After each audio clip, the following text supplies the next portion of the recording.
اس لیے ہم حضور کا وسیلہ پیش کرتے ہیں۔ حضرت علی رضی اللہ تعالیٰ کی والدہ محترمہ حضرت فاطمہ بنت اسد رضی اللہ تعالیٰ عنہ کا جب انتقال ہوا تو حضور صلی اللہ تعالیٰ علیہ وسلم نے ان کے لیے قبر مبارک خود بنائی، لاحد بھی خود بنائی۔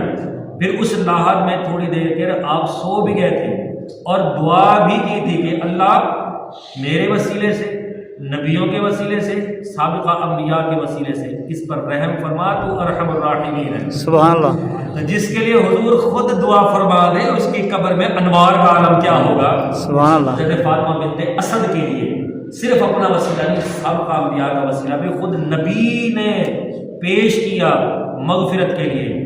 تو اب جو کہتا ہے کہ ڈائریکٹ اللہ تعالیٰ سے ہم انکار نہیں کرتے کہ اللہ ہر چیز پر قادر ہے، بغیر وسیلے کے بھی قادر ہے، محتاج نہیں ہے اللہ تعالیٰ وسیلے کا۔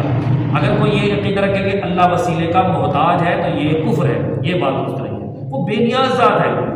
تو اللہ نے خود وسیلہ بنایا، وسیلے بنانے کا حکم دیا، اور نبیوں نے بھی وسیلہ بنایا۔